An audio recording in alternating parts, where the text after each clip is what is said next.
In this episode with Gary Lezak, we are breaking down the weather pattern, what is happening in the weather right now, and everything that is setting up with the LRC. It's a very exciting time for Gary and his team at Weather 2020. The LRC, the Lezak Recurring Cycle, is currently in the midst of setting up right now. So the weather that we have been seeing since the beginning of October till now and even into November is very, very important for the weather that we are going to be seeing for the next year. It's a very exciting time. Gary breaks all of that down for us today, explains what we've been seeing so far and what we could potentially be seeing for the rest of this pattern setup and what to expect there. Without further ado, let's go ahead and hop into this episode with Gary. But before we do, if you guys could take a second to like and subscribe, we would really appreciate it here at the team.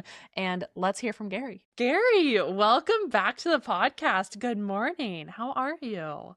Good morning. I've got something on the way here because I saw you actually sent me something. It's called your sourdough. What are we calling it? Lauren Sourdough bread. sourdough? Lauren sourdough. Yeah. So LCD. No, I'm not going to say it. No, LSD. We need to come up with a different name. LSD. I heard that's coming in the mail. Anyway, that's Lauren's sourdough, LSD. She sent it to me. Anyway, I'm going to test it out this weekend, and I can't wait. But hopefully it comes fresh. I know you sent it express, right? Yes, I did. I sent it Looking express. It forward was to this. supposed to be there yesterday. Stinking FedEx. I know, Those well, little turds. somebody might have taken it and eaten it already. I'll go look out in the front door. But bottom line is, I can't wait. I can't wait to taste the sourdough. I'm looking forward to your special.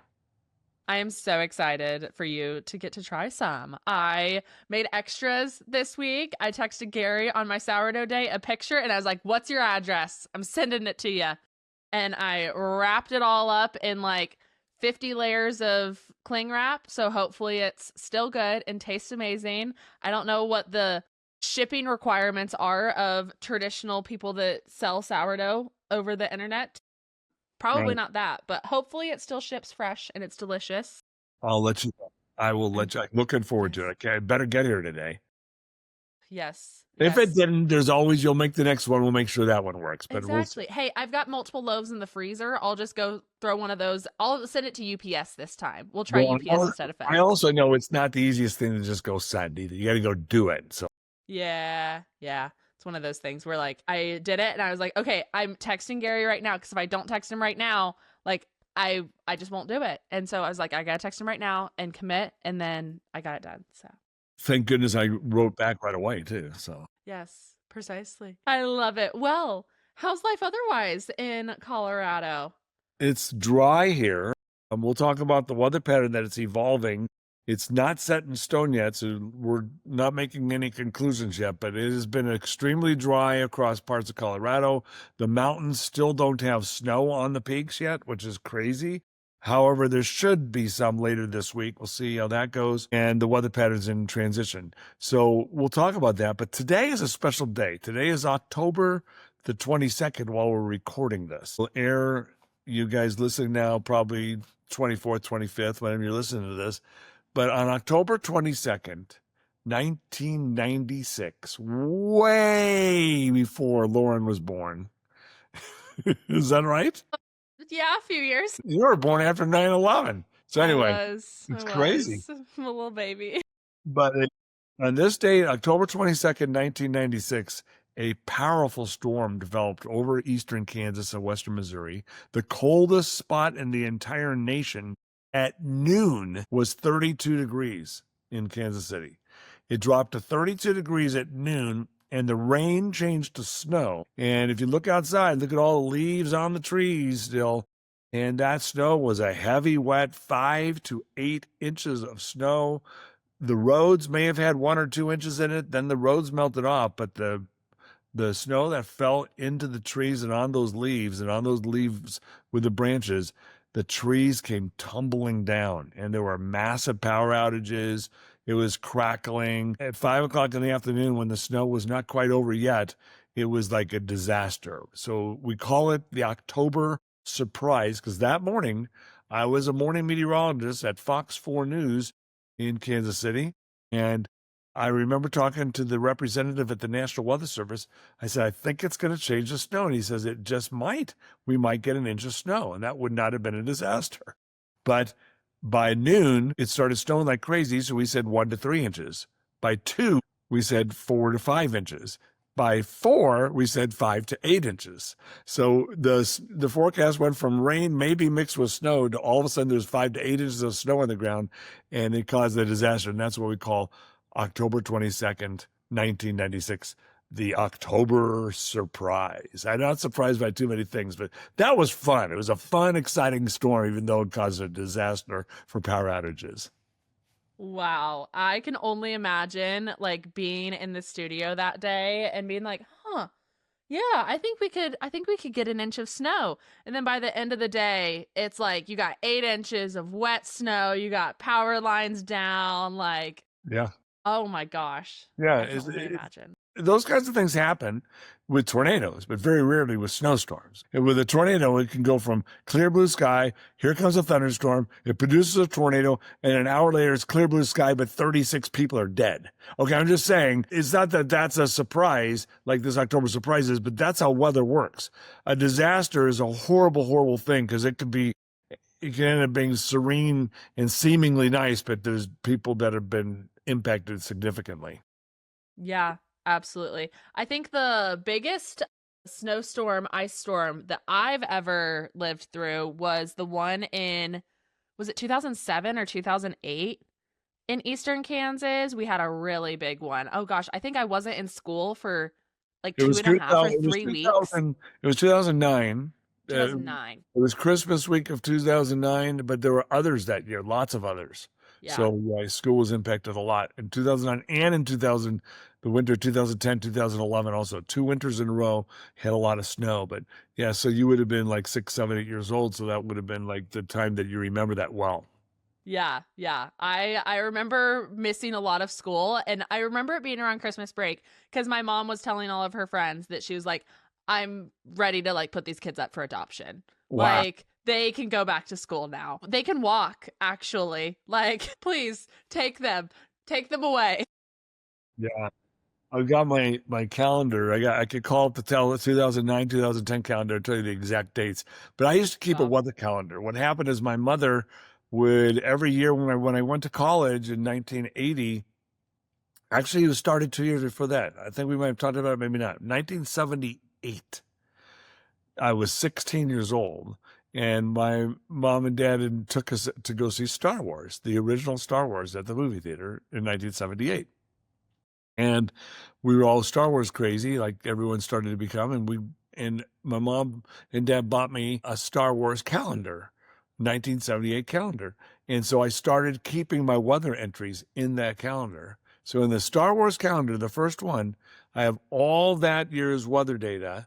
Then in 1979, I got another calendar. And beginning in 1980, when I went to college, what happened is my mom would send me a calendar for the holidays every single year. She would send me like a Greenpeace calendar, and she sent me these calendars. 7 or 8 of them were Greenpeace ones, and then the other 20 were every year I would wait for her to get me the calendar because it was her present to me, and then that became my weather calendar, and so that's how I got this 1996 October surprise in there.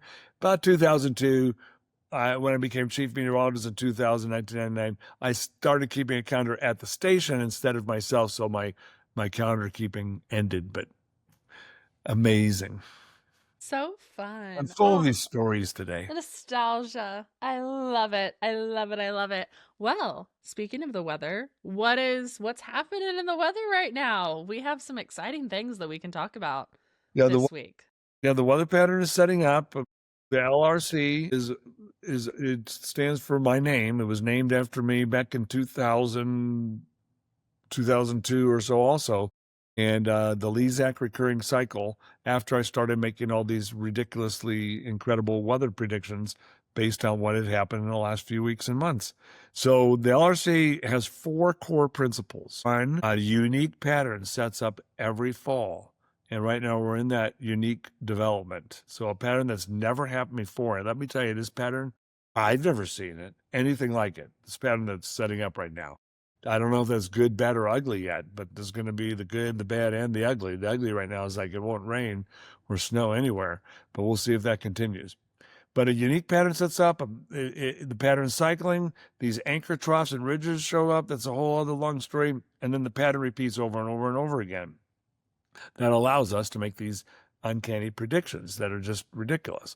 So right now, the early results are in, and the jet stream is getting stronger, and it's very dry to start. But last year, on this exact same week, it was very, very dry to start. And then we were able to make a prediction by December and January that the Nebraska, Kansas region would go out of a drought. The drought would decrease, and we were 100% accurate.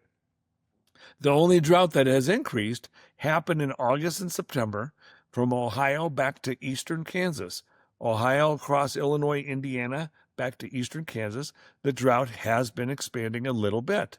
So it's something to monitor closely because that could expand and spread across the entire plains and we could have a problem for drought next year. I'm not making that call. I'm just saying we have to look closely at this. But last year, we thought about the same thing. The pattern is completely different than a year ago. It is completely different. Let me just tell you, this unique pattern that I'm talking about, it is unique, okay? I don't know what it is yet, but I know that it's dry, and I know last year was dry, and it got wetter last year. It didn't get extremely wet.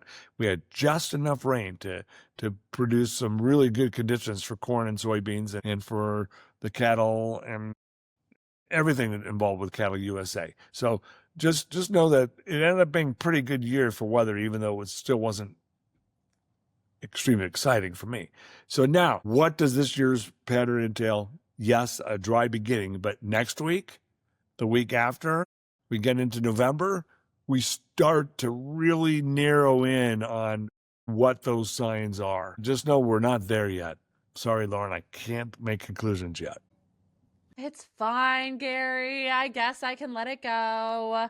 I don't want you to make a conclusion and then have to backpedal in a few weeks. So, But there's a lot. I don't ever backpedal. Okay. By the way, last year, if you remember, did we ever backpedal? we never backpedaled. You just hit one of my pet peeves. It's like, oh yeah, no, we made a mistake on that one. People go, Gary, why don't you tell us when you're wrong? Oh, there are times when we're wrong. We're not 100% accurate, but when it comes to these broad forecasts, we have been 4 years in a row accurate for the agriculture belt. And that's why it's important to understand that. So you hit one of my pet peeves, But I love it. no, let's see how it sets up. It's Yeah. it's absolutely fascinating to see it evolve. And sometimes the pattern I think looks exciting and it's not. Sometimes it doesn't look exciting and it ends up being exciting. So there's a lot of things going on right now. Like for example, while we're talking, there's energy that's going to come into the West Coast that's going to race east across the United States, could impact Monday Night Football out at Arrowhead Stadium when the Kansas City Chiefs take on the Washington Redskins, the Washington football team, the Washington Commanders. Boy, they'll always be the Washington Redskins to me. Anyway, but the Commanders come into Arrowhead. Some of the models have rain on Monday night. So let's see what happens with that. I have to make the forecast. I forecast for the Kansas City Chiefs long range and provide updates for them. They're asking right now, what's it look like for Monday night? Because it's finally a concern weather-wise. So hopefully it's good for the Chiefs game on Monday night. Yes, absolutely. It is a busy time for everyone here in the agricultural belt right now, whether people are still finishing up harvest, still starting harvest in some areas, whatever they're kind of doing there, or fall processing, bringing calves in, taking cattle to the sale barn. It's crazy around here right now. Everyone's moving and grooving. So weather is very timely right now, and people are concerned about what's going on, what's happening in the world. And then, hey, as a Chiefs fan, I'm also concerned about what's going to be happening on Monday night. Like, I would like us to have some good weather on Monday night because, darn it, we need to keep our butts in gear and keep rocking and rolling. But as far as just the next couple weeks go, Gary, do you have any other thoughts or just things like that as we continue to round out the month of October, which is crazy to think about that we're getting really close to the end of October, and I swear it Yeah, was just January I know it's yesterday. crazy. Time's It's flying by. crazy. You're right. Let's see what happens the next 2-3 weeks, because my original theory way back in the 1980s when I discovered this is October 15th to November 5th, October 15th to November 10th. Those are the critical weeks to really tell what the pattern is. We're right down the middle of that, right in the middle of it now. So let's see what happens the next 10 days, see what happens with a storm that could affect Arrowhead on Monday night, and we'll see. But you're right. Harvest is still underway, finishing up in some areas, but being dry for harvest is a good thing. So we've had at least that blessing. It's just it's weird how the agriculture belt did this season. It all came together.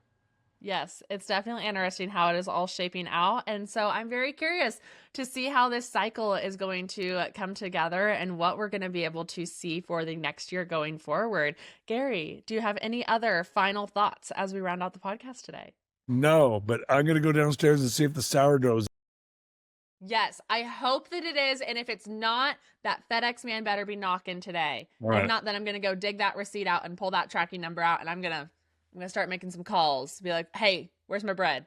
Guys, I'm going to go be let better. you know. I'm looking forward to it.